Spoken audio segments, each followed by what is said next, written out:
Welcome to clear selection. Clear selection में आप सभी का स्वागत है।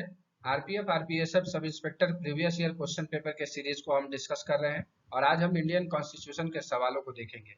आशा करते हैं कि ये सीरीज आपके लिए लाभदायक हो रहा होगा। अगर लाभदायक हो रहा है तो लाइक करके मोटिवेशन बढ़ाइएगा।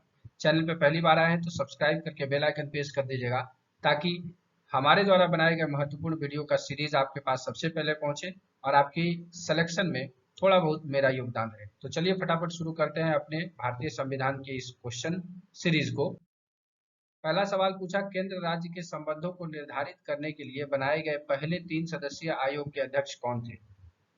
तो क्या वो वीरप्पा मोइली थे, एम पंची थे, पीवी राजमन्नार थे, IRS सरकारिया थे? तो पीवी राजमन्नार जो है वो उसके अध्यक्ष थे। अगला है, वर्तमान में भारतीय संविधान में कितनी भाषाओं को मान्यता दी गई है? तो वर्तमान में भारतीय संविधान में जो है 22 भाषाओं को मान्यता दी गई है। आप कमेंट करके हमें बताइएगा कि जो है भाषाओं के संबंध में कौन सी अनुसूची डील करती है। तो अनुसूची कौन सी है, यह सवाल आपको आगे एग्जाम में दिखेगा। वित्त आयोग की स्थापना किस अनुच्छेद में अर्ध न्यायिक निकाय के रूप में की गई है? पीछे हम लोगों ने जो सीरीज डिस्कस किया वहां पे भी वित्त आयोग से सवाल रहे, किसी में वित्त आयोग के बारे में, किसी में ये, अब आज इसमें अनुच्छेद के बारे में पूछ लिया। तो हमने आपको अनुच्छेद 280 पीछे भी बता रखा है और वित्त आयोग के जो है 16वें वित्त आयोग जो है उन चीजों को आपको याद रखना है। वो सारा सीरीज में आपको आंसर दिया हुआ है और वो क्वेश्चन संभावित भी है। तो वित्त आयोग की व्याख्या देखिए तो संविधान के अनुच्छेद 280 में प्रत्येक 5 वर्षों में वित्त आयोग की स्थापना अर्ध न्यायिक निकाय के रूप में करता है। यह किसी भी कार्यकाल के लिए के किसी भी अदालत से सार्वजनिक रिकॉर्ड को समन करने, लागू करने और प्राप्त करने के मामलों में नागरिक प्रक्रिया संहिता के तहत सिविल कोड की सभी शक्तियां इसमें निहित है। इसीलिए इसको क्या कहते हैं? अर्ध न्यायिक संस्था कहा जाता है। अगला है, नीति आयोग के अध्यक्ष कौन है? एक बार नीति का फुल फॉर्म पूछता है, एक बार नीति आयोग के अध्यक्ष पूछता है। मतलब क्या है कि जो रिलेटिवली सवाल है उसको पूछा गया है। तो नीति आयोग के अध्यक्ष कौन होते हैं? तो पदेन अध्यक्ष होते हैं प्रधानमंत्री।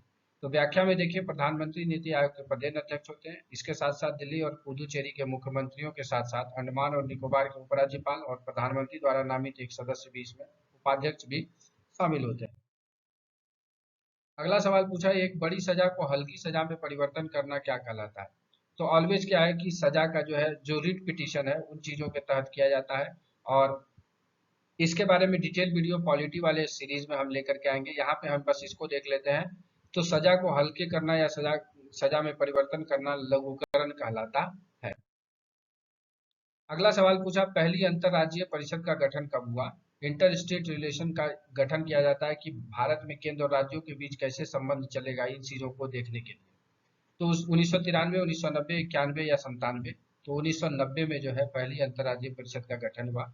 व्याख्या में अगर देखें तो अंतरराज्यीय परिषद भारत के संविधान के अनुच्छेद 263 के प्रावधानों के आधार पर राष्ट्रपति के आदेश द्वारा स्थापित एक गैर अस्थायी संवैधानिक निकाय है। तो आपको यहाँ 3 सवाल इसमें बन सकते हैं। अनुच्छेद आपसे पूछ लेगा, जैसे वित्त आयोग का पूछा, वैसे कौन कर सकता है? तो राष्ट्रपति कर सकता है। और ये क्या है? गैर अस्थायी संवैधानिक निकाय है।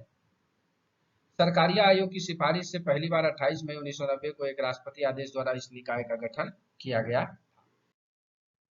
अगला सवाल पूछा, निम्नलिखित में से किसके पास नागरिकता के अधिग्रहण और समाप्ति के संबंध में कोई प्रावधान करने की शक्ति है?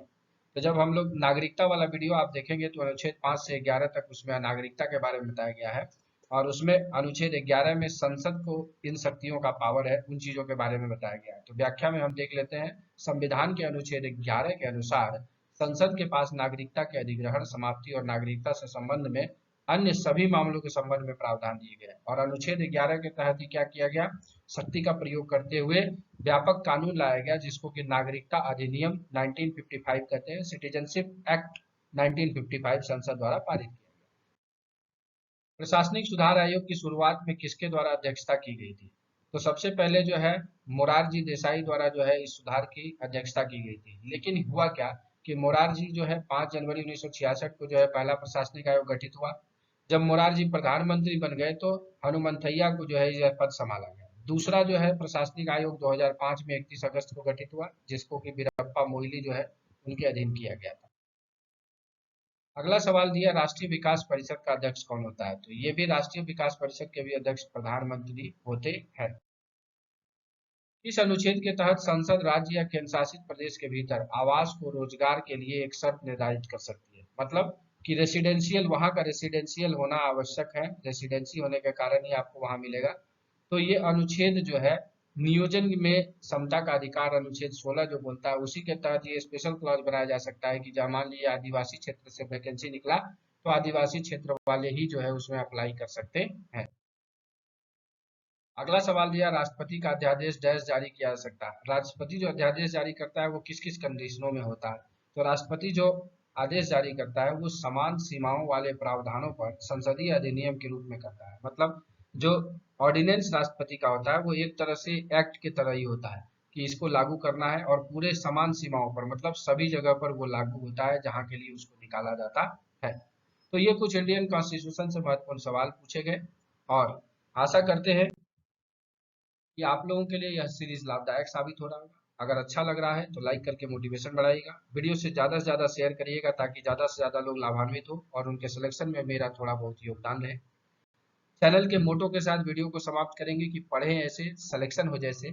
इस वीडियो को ध्यानपूर्वक देखने के लिए आप सभी का दिल से धन्यवाद।